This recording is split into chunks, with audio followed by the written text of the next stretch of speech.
of Captive Audience. As you can see, I am not. Oh, it looks like I'm Kevin Hoare. I was going to say I am not Sonny Danforth, but I could be Kevin Hoare, according to the label down there next to my name.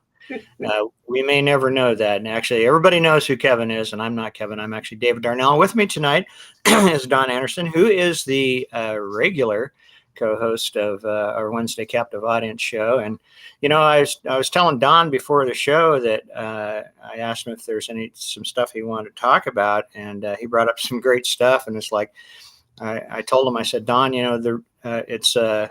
it seems like a shame to me to waste my time with such a eloquent and deep thinker as you, Don, on trivial news stories. So I'm just gonna try to follow along with Don here, because I think Don's got a great take on just about everything, or everything we've ever talked about. He's got a great take on. So what do you have for us tonight, Don? Well, I appreciate the compliment, Kel. I'm not so sure I'm deserving of it. As I was telling him earlier, a lot of it's amazing how much we stand on the shoulders of historical giants. And for those of us who have read, and people of our generation, of course, receive much better educations than people of the current generation. And Right. if you just have knowledge of, gosh, you think about people like George Washington, Abraham Lincoln, Benjamin Banneker. I mean, the list goes on of all these tremendous, great Americans, as well as people from other countries as well. And if we just take their knowledge and there's a lot of what they saw in their day is just duplicated now. The only thing that we do differently than them is we have technology in order to accelerate either our capacity for good or our capacity for bad. So you think about what the damage that one person could do, 200 years ago. Maybe he can take a knife and kill as many people as he could around him. And you take a guy now and get a machine gun and do a lot more in a shorter period of time. So same evil, just better tools to do it with, right?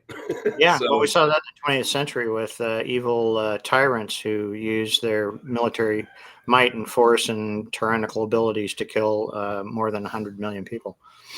Yeah. And that last century was an amazing century. You think about all of the things that happened for good. Look at where we are from a technological standpoint, Sure. From all of the devices that were invented in that century. And you look at the destruction on the other hand, too.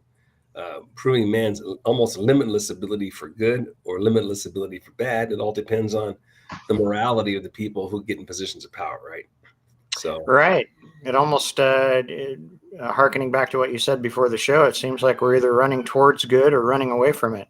100% true. And I think, too, the more I think about it, pretty much everything we're dealing with at bottom is a result of us, of our lack of adhesion to morality.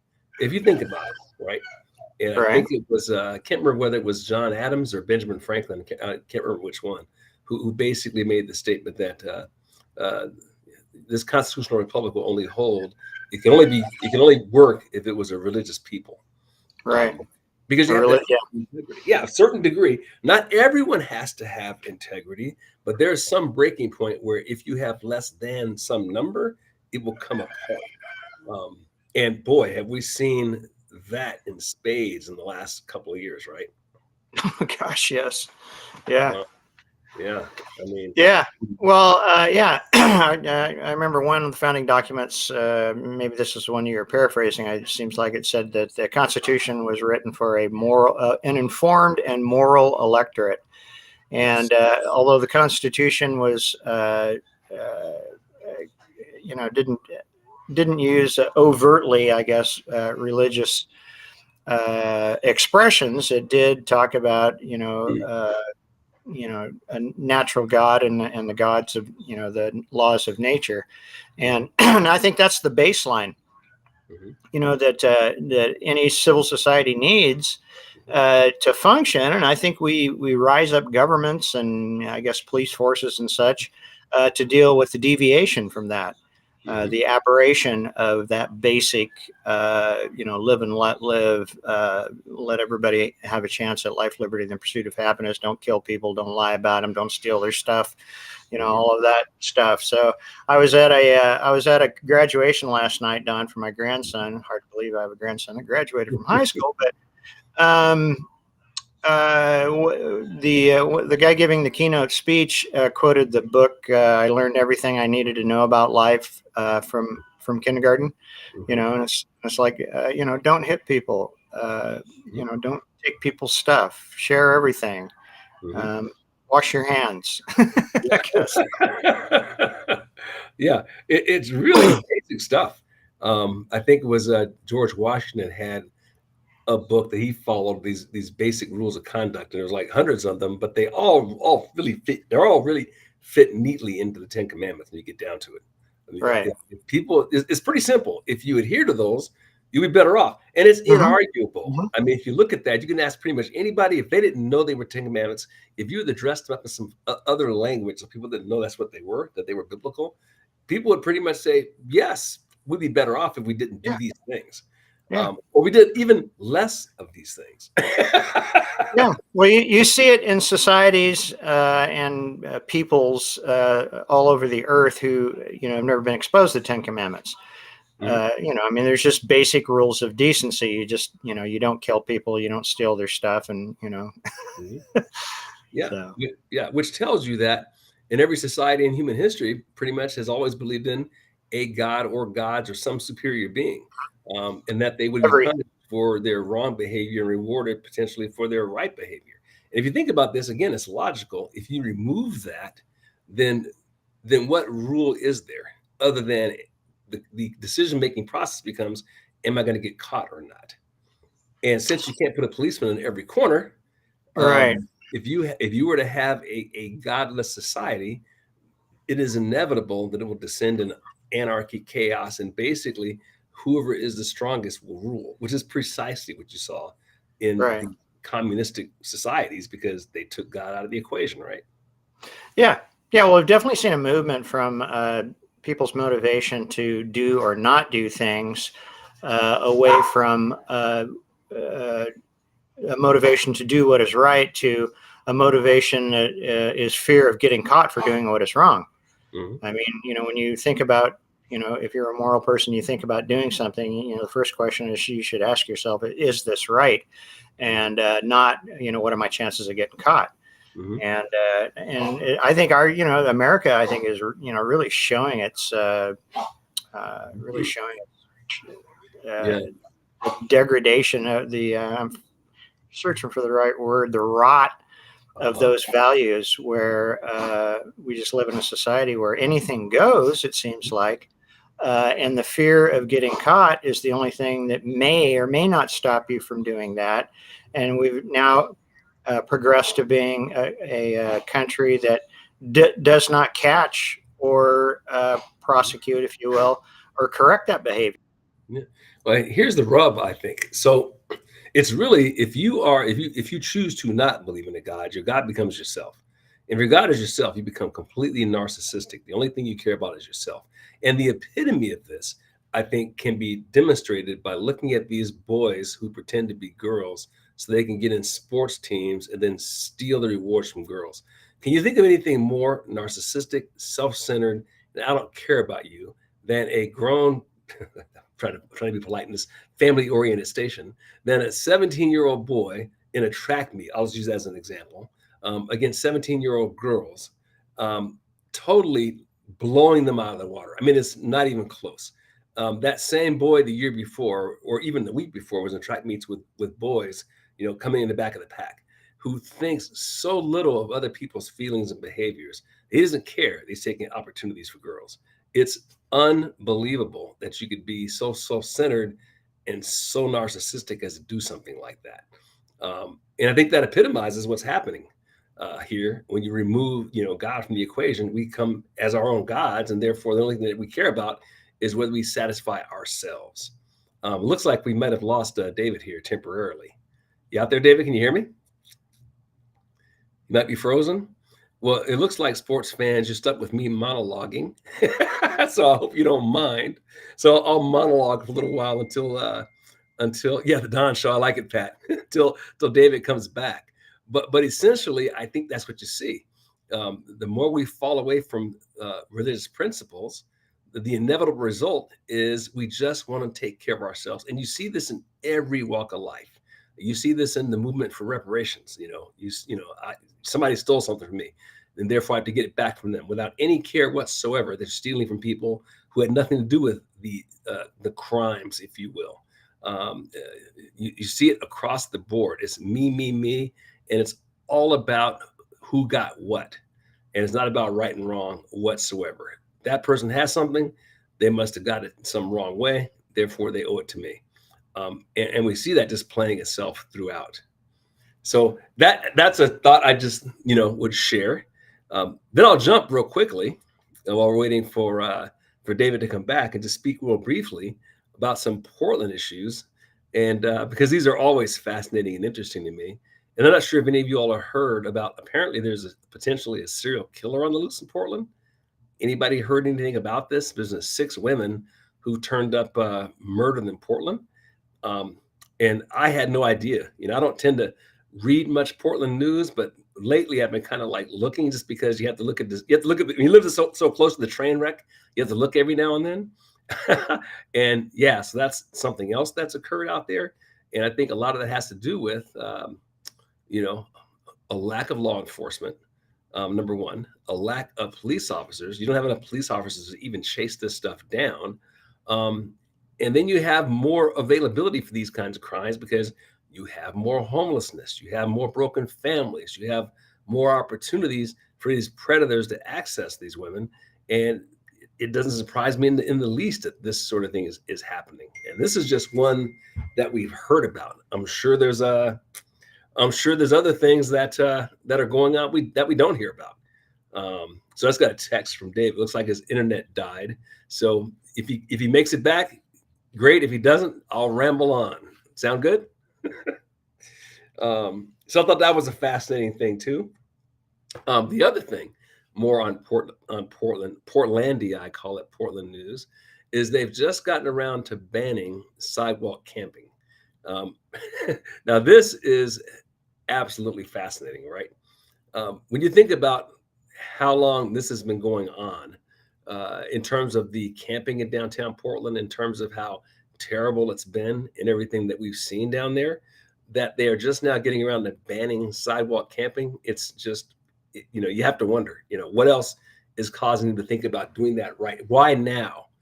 There was a survey that was recently done that showed that 91% of the residents are in agreement with doing something about, or at least being against sidewalk camping. You have to ask yourself once again, somebody had to do a survey in order to determine whether we should ban sidewalk camping. We don't have geniuses, running the government on the Portland side of the house, right? Hey, thanks, Marie, for posting that about the women being found dead in Portland. And on a human level, obviously, that's like a really, really sad thing. No matter what's going on with these people, and the homeless included, I think we all have to keep in mind that these are human beings at the end of the day. I know one of the things I try to keep in my mind when I see somebody on the side of the road is, first thing I think to myself, that was once somebody's baby, that was once somebody's child. What happened that they would wind up 20, 25 years later in this situation? And I think that keeps us putting a human face on things. Having said that, encouraging them and accommodating them to live a life of degradation that's not loving, and that's not helping. And the first rule of law enforcement is to enforce the law, to protect the citizens who are law abiding. And then secondly, to get these people off the streets, and then get them into a position where they can be helped. I mean, there are solutions to this problem. I think personally, those solutions are rather obvious. It's just you have to have the political will to execute the laws that are already in place. There's no need for additional laws. The laws against vagrancy, laws against sleeping on the streets, sleeping in public parks, those have always been there. We just don't have the will to enforce it. Put these people in prison. While they're in prison, get them off of the drugs, because about 90% of these people do have a major drug problem. Make a determination around which ones are capable of operating in society anymore, because a good percent of these people, their brains have been fried, right? And we probably can't help them. Get them to a place where they can live out their life without sleeping under bridges. And then for the others, get them cleaned up and get them into a rehab program, and then get them to a scenario where they have someone overseeing them in decent housing and helping them to get back up to speed and get back to life. I mean, and for those that refuse, then prison's the option. This is it's in the best interests of these people. It's in the best interest of society. But you have to have, government officials who are interested in doing that. And at the end of the day, what so many people have a hard time believing is it's not in the DNA of a lot of these officials to do that in the first place. This is so obvious that I'm not claiming to be a genius here. A long time ago, I used to think that if they just did these things, and then I began to realize I'm not super genius here. Other people have to be seeing the same things I'm seeing. Then the next step is to realize, well, it's because they have a different agenda. They don't want to solve those problems. In fact, they want those problems because those problems keep them in office and keep them getting power. And that probably took me 15 years to figure that out. Right? But you just have to follow the logic trail. One of the greatest examples I like to use of this sort of thinking is think about a program like the public school system. Public school system has been in place for a long time. Any system or organization that fails for a long, long period of time and continues to exist, you have to ask yourself this question. Their stated objective is one thing, but their achievement objective is another thing. Maybe their stated objective is not their true objective. So we'll continue this analogy with the public school system.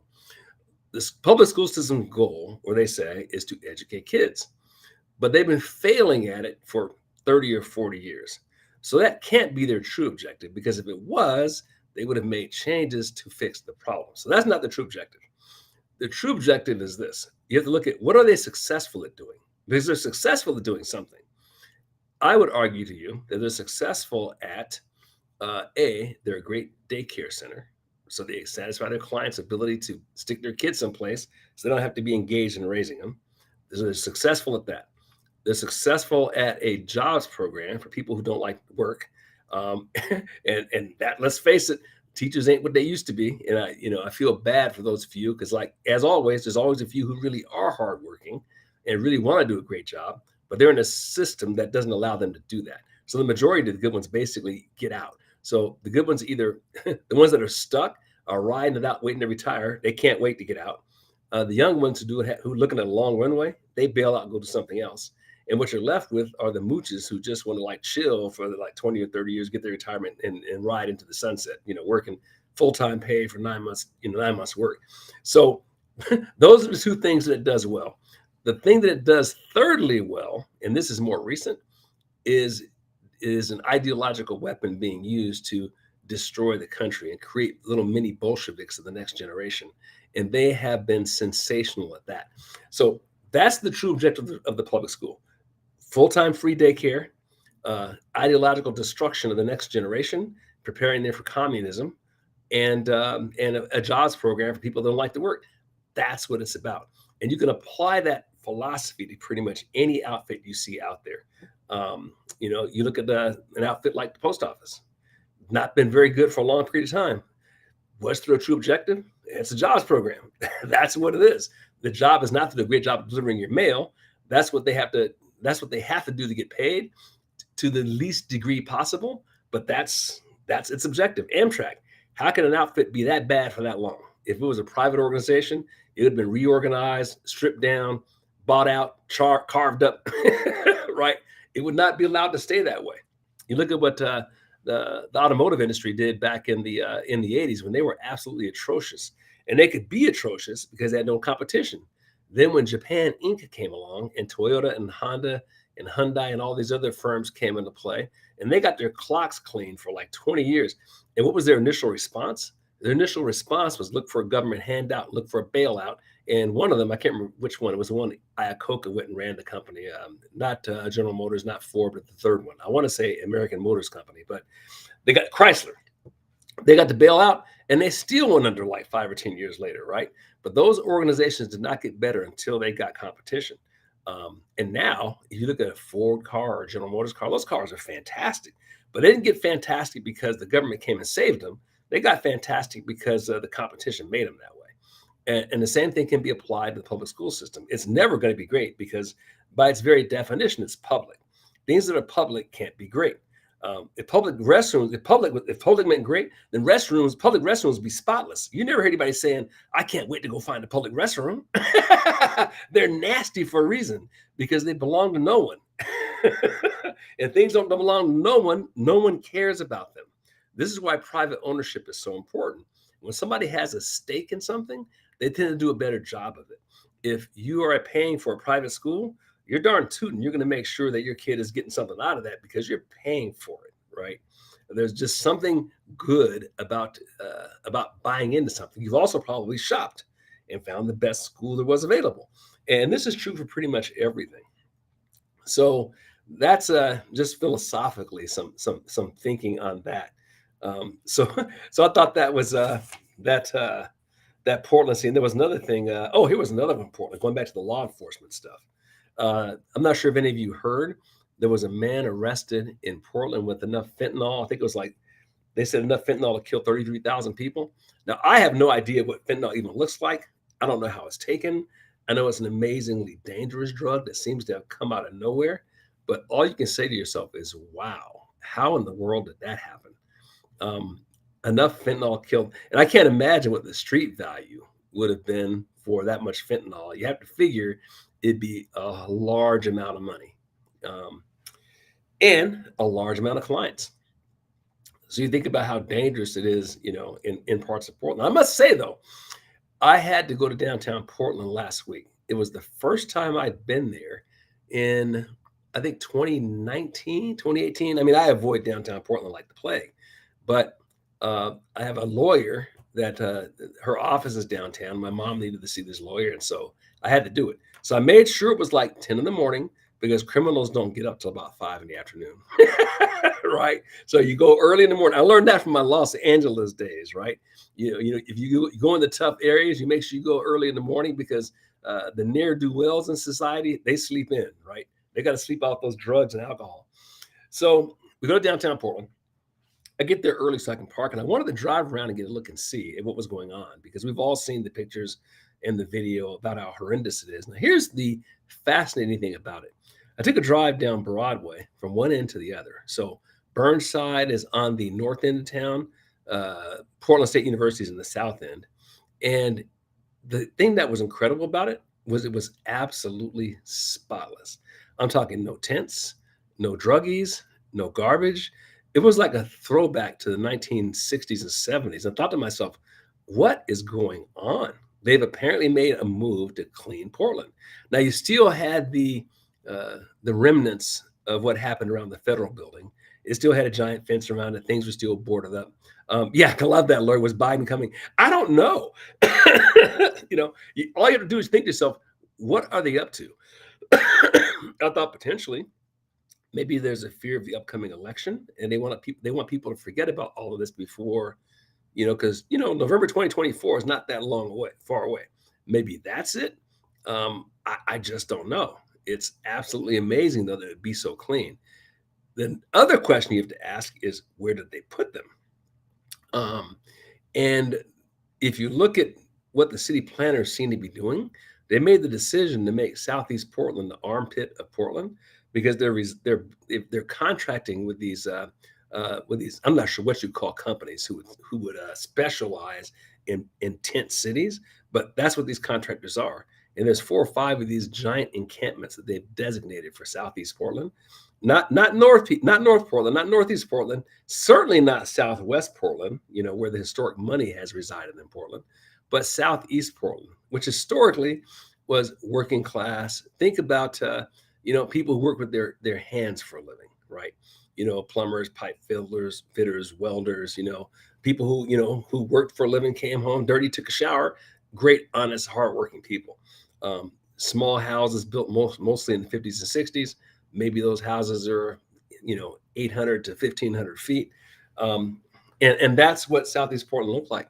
So you have people that have lived there for generations, and suddenly they've got these encampments in their neighborhood. And it is so disgraceful and immoral what the government's doing.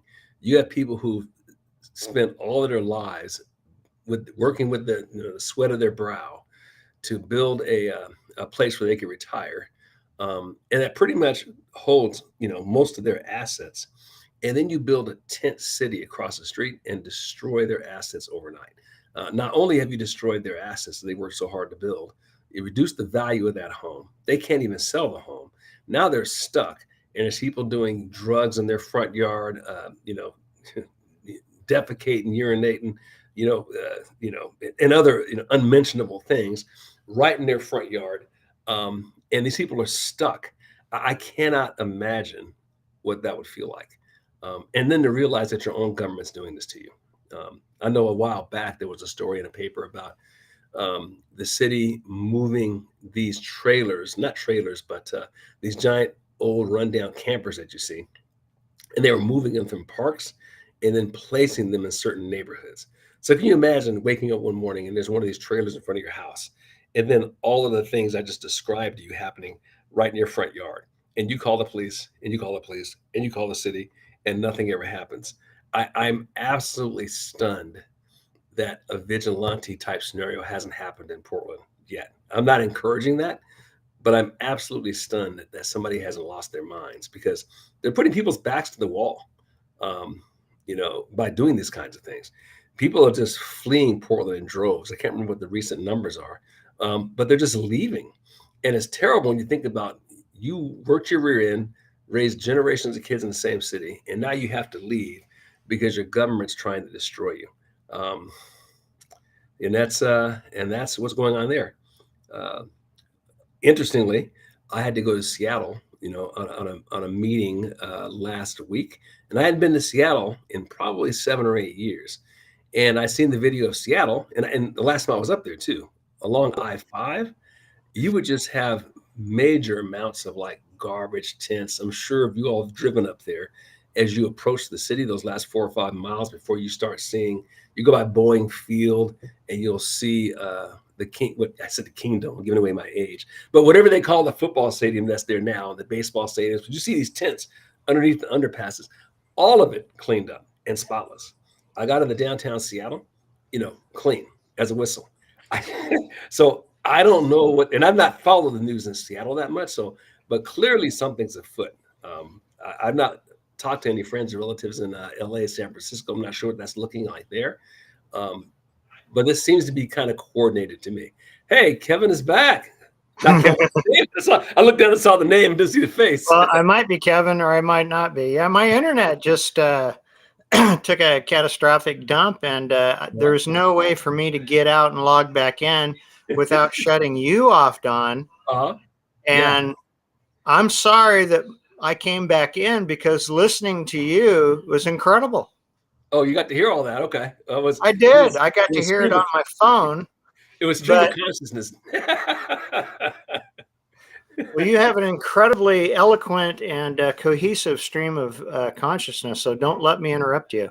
Well, I'm glad you're back. I was going to last thing say, though, you can identify it like whoever you want to be. So you can be Kevin, you can be Sonny. You can be whatever you want to be. I can be more than one. I can be they or them.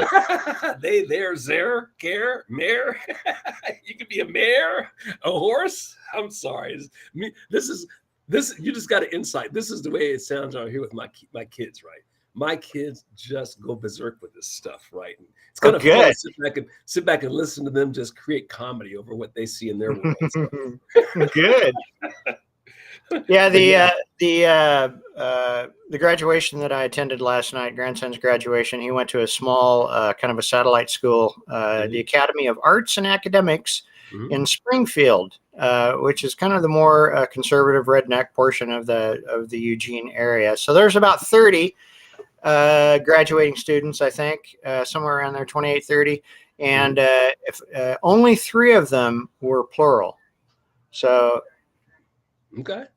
That's but it was so stupid listening to the keynote, or the person that was introducing them. Everybody else was the son or the daughter of so-and-so and so-and-so. But these people were the child of so-and-so / so-and-so. And then listening to the person say that they got a scholarship and they will be attending. It's like, who, But the amount of work that you want to do, really, for what reason? To get attention. it makes me think about, and I'm not the first one to say this. I can't remember where I was reading about this, but think about this. Everything's a Pride Month, right? So what are we in now? We're in it's Gay Pride Month, I think. LBGT. It's not even gay anymore. It's LBGTQRXZYW, whatever it is, right? Yeah. But what's to be proud of if you're born that way? You didn't accomplish anything. I mean, and I applied that to all. Well, you didn't get run over by a bus crossing the street, so there you go. Right. Yeah, exactly. And I apply the same thinking to Black Pride and all the other things like that as well. I haven't accomplished. You were born whatever way you were. What is there to be proud of? What did you accomplish? I mean, your mother did all the work to get you here, so you didn't even do that. I don't know, but the Italian prime minister, which is equal to their president over there, has declared June Family Pride Month. I love it, and they're celebrating and being prideful about the family. But I had mentioned in a chat stream a while back, and somebody thought it was really funny. I said they were talking about Pride and Pride Month. I said, well, pride goeth before a fall. Mm-hmm. Yeah.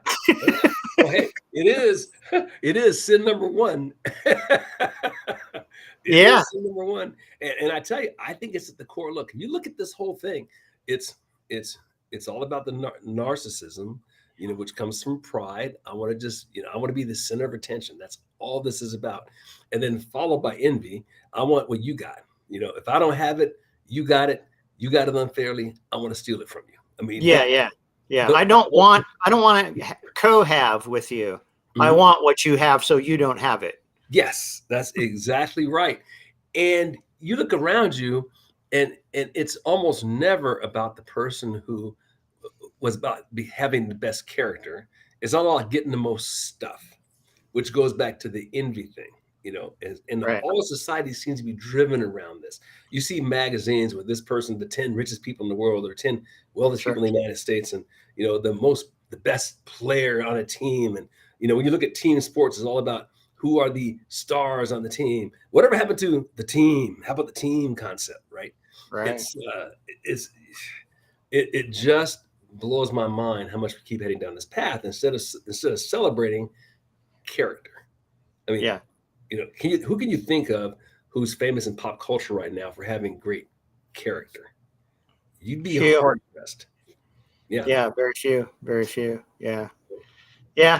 Well, you touched on it at the beginning of the show. I mean, it's a society like ours was built to function for a moral and informed electorate, or a moral and informed citizenry, if you will, and we are neither.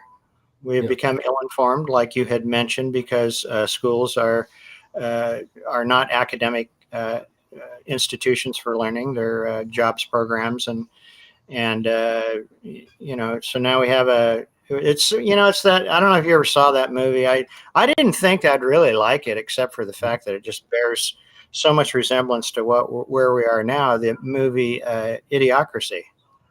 I don't think I ever saw it. I heard about it. Idle-minded, entertained people who think about really nothing of consequence. Mm-hmm. Yeah. And we celebrate that. Mm-hmm. Yeah, and the thing is, since I was talking to somebody about this today. Since time immemorial, what has been the question that the ancients wondered about, that people still wonder about now? Why am I here? What's the purpose? Right. And what we've managed to do in this last generation, because we have so much technology, so much free time, is to keep ourselves so entertained all the time that we never have a chance to think. And so we have a whole generation that's never had to think about anything except their own personal self-gratification. And what's stunning to me, David, I find this absolutely fascinating. We're the first generation to be able to look at moving movies of people from the beginning of birth to what they look like when they died. If you think about it, say 300 or 400 years ago, you might have somebody who's elderly in your family. You have no idea what they look like when they were 16, 15, 12 years old, right? But now, we can photographically look and see what somebody looked like then and now. You can go look at movies of Doris Day. I'll use as an example. Here's what she looked like then, and then here's what she looked like at the end of her life. And the reason I bring this up is everyone goes through this. There's no escaping this unless you die in an accident or something, right? So that being the case, how can you ignore and think your purpose is, are you going to live forever? I mean, are you really going to, is your purpose in life to use Well, up yes. yeah, yeah, exactly. Well, there is that That's guy my down in plan, Arizona. Yeah, you know the guy in Arizona who like they'll freeze your body for you right before you die. If you can't afford the whole body, then they'll just like cut off your head and put that in there in cryogenics. So we'll save your head, and by the time we figure this thing out and bring you back to life, we'll figure out the technology to get you a body, right? Again. But Am I back? yeah, you're Yeah, back. there I You're am. back. Yeah. So the point in bringing that up, though, is that we have a generation of people who refuse to think. And do you really think the purpose is to use up a bunch of stuff and then die? I just don't know how you would reach that conclusion. Well, if you don't think it, then you can reach that conclusion. Yeah. Yeah. If you're so entertained and so otherwise occupied that you don't have the time or the inclination to ask those questions of yourself or of, a higher being or the universe or, whatever you worship, then I guess that's all there is. I mean, I used to be that way. I was 33 years old before I realized that there was a God and I wasn't him. Mm-hmm. you know? Yeah. And, yeah. Yeah. So So, and that makes sense for young people. As far as I was concerned, the whole universe was here for me. I right. But here's the great the paradox in the whole thing. When you live for yourself, you truly don't begin to live until you live for somebody else, right? Mm-hmm. It's just you don't have any value until you're willing to give up everything you are for somebody else. This is one of great. Well, that's what marriage is about at the end of the day. How can, if you live a whole life having never been married to someone that you would jump on a grenade for, and vice versa, or having that kid come into the world and you look at that kid and realize, well, I guess I would, I would jump on a grenade for this, this little thing I'm holding in my arms, right? Yeah. To have lived a whole life and to have not had that or understood that is to have not lived at all. And lots of people go to their grave with themselves as their God, never finding greatness in life because they've never self-sacrificed. I mean, it's like, I'm sure there's biblical in that. I just can't think of the passages, but I do think that's true. Yeah. Yeah, I agree with you. And, to bring it all back around to how you opened up the show, that is the ills of this, or the ills that we see in our society are the consequence of a great majority of people thinking, acting, living that way. We just don't have it. For some odd reason, I had I was at that very contentious Oregon Republican Party meeting in Madras on Saturday. And while I was there, I realized that, part of it was strategic, but the other part of it was I realized that the people on the other side that hate me, many of them who have never met me, know nothing about me, and just say wicked and vile. Well, they call me wicked, evil, and vile, which I probably if you were able to look at my thoughts, I have quite a few thoughts. I try not to entertain them, but there's evil in my heart continuously. If you want to quote a Bible verse, but I realized, I'm just going to treat these people like humans and not treat them like enemies. Yeah. And I did that, and it felt good. Yeah. Because I didn't want to be part of that anymore. Part of it was because I didn't feel like I had anything to really protect as far as the organization was concerned. I was there,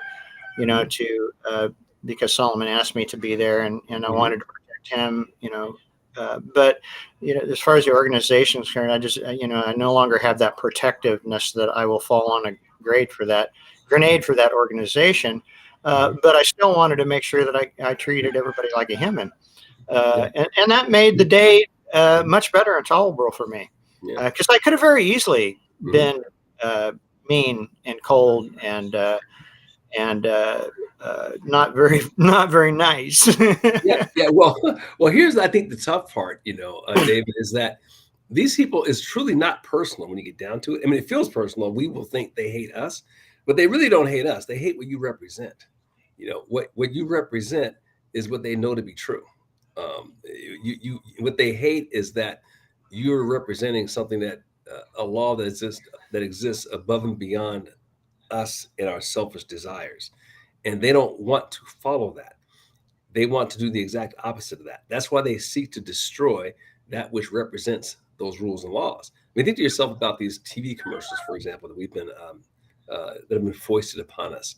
It's one thing to just you could have a gay person in an ad just doing regular things, but it's never just that. It's somebody dressed in something that is completely inappropriate, just to like put it in your face and stick it to you. So that's that's what it's about with them. It's the hatred of of God, to be blunt, but the hatred of law, and I mean moral law. Yeah, I agree. Well, you did a great show. Yeah, well, that thanks so much. I was thrown into the fire there for a minute, so I hope that I was enthralled. I was enthralled and entranced. I mean, your stream of consciousness was just seamless. And it's like, what I told Karen as I was listening to it on the phone, because I had a little bit of 4G, I guess, on the phone. Well, the internet came back, but I couldn't reload this page. And then all of a sudden, Karen said, "Hey, your computer's talking again." So I came back. Yeah. But yeah, I told her, I said, I think Don needs to do the show by himself. Man, he's good. Well, that's the first time I came near to doing that. It's is that right? You don't like do a podcast or anything on the side? I've never done. I've given it thought. Part of it is you should. Yeah. The jobs I've been in have really taken a lot of time. I've just transitioned. We can talk about this another time. But I transitioned into a newer role, which gives me more headspace, in the evenings. So I might start thinking more about those kinds of things. But I have not. I've never have. So this is new for me.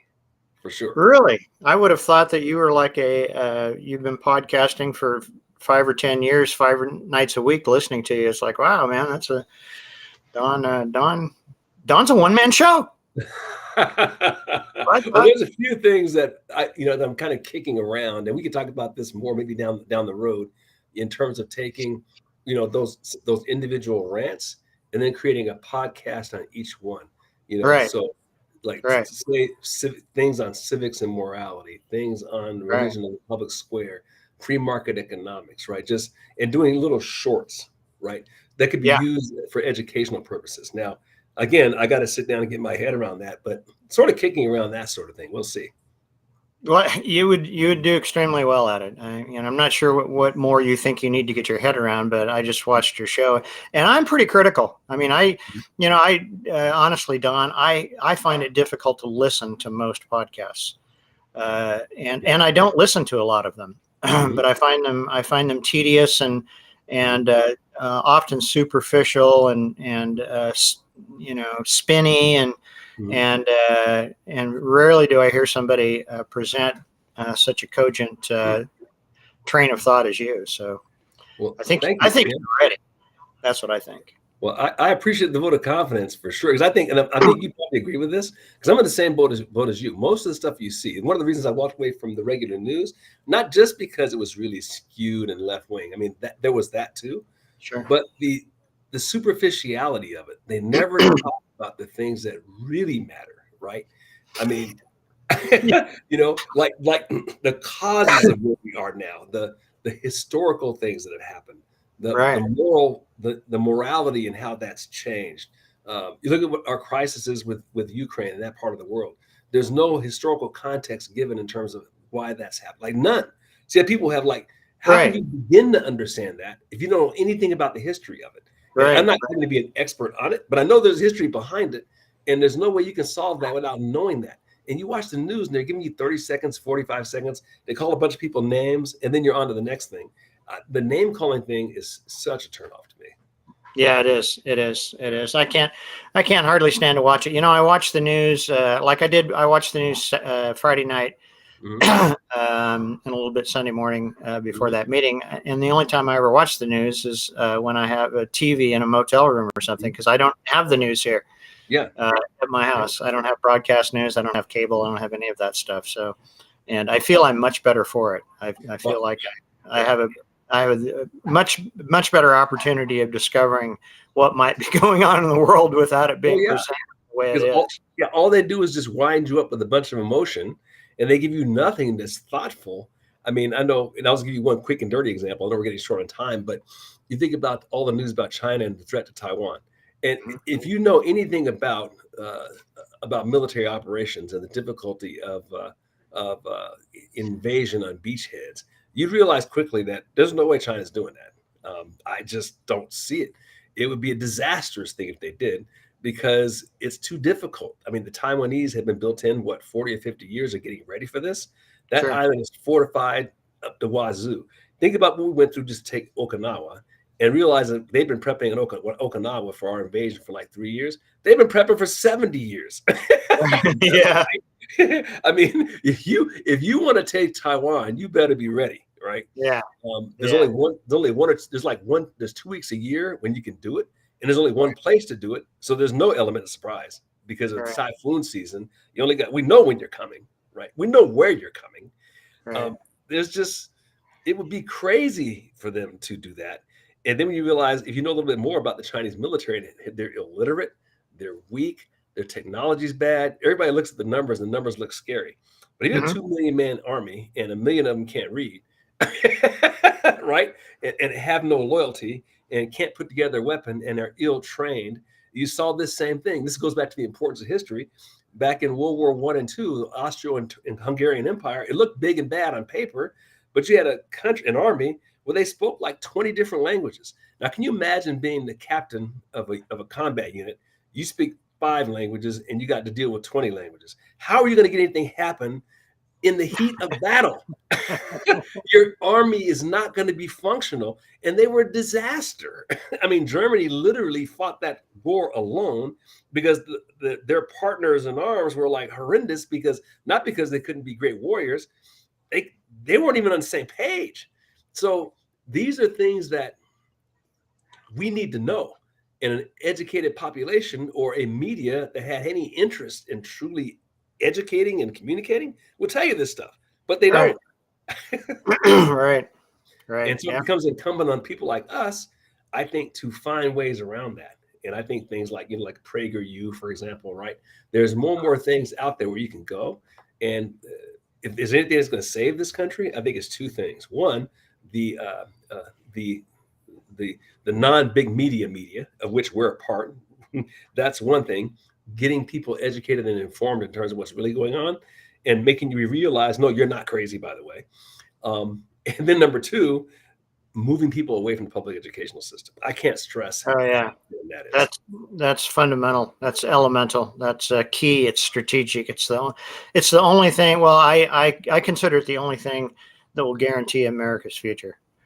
I think is that I important. mean, everything we do now is remedial, Mhm. and it's remedial. It's a remedy for a failed education system that I think you said it. That's turning out little Bolsheviks. Yeah, yeah, So you yeah. send you send your kids to Rome. You shouldn't be surprised, or to Caesar. You shouldn't be surprised when they come back Romans. Yeah, and yeah, and at some point there's a tipping point where there's just too many of them. There is, Um, yeah. yeah, and we got to turn off that spigot now, because you figure if we turned it off right now, it would take 18 years to develop the next generation. I mean, that's the timelines we're looking at now. Hmm. Yeah. To turn that around. Yeah, I applaud everyone who's made the decision, and many millions of people in America have in the last couple of years. I applaud everyone who's made the decision to take the education of their children into their own hands Mhm. and not co-parent with the state, because that really is firing the winning shot for life, liberty, and the pursuit of happiness. Yeah, yeah, absolutely. They're literally raising your kids, and it's not only about their being destructive to the United States, destructive to the whole concept of family. And I'm sure you know people like this. I do too, who are in their 60s, 70s, and 80s, and they got kids they can't even talk to anymore. I mean, there's no relationship. Right. because their family was train wrecked by the state. Yep. Yep. Yep. Well, Well, I think we beat it up pretty good, Don. I think so. We use that hour. I think everybody got their money's worth. You get what I you like pay for. Yep. Hello. I wasn't going to say it, but you said it first. Well, thank you, Don, and thank you for the opportunity to listen to you go solo. It's very enlightening, and I will probably rewatch it actually because I didn't get to see all of it. And thank you everyone for showing up. Sorry about the technical difficulties. We've got thunderstorms down here in Southern Oregon. I don't know if that had anything to do with it or if one of Elon Musk's satellites fell out of the sky, but my internet just dropped down like a rock. We'll put Biden will get on that right away. Yeah. Good night, everyone. Thanks. Good night, everybody.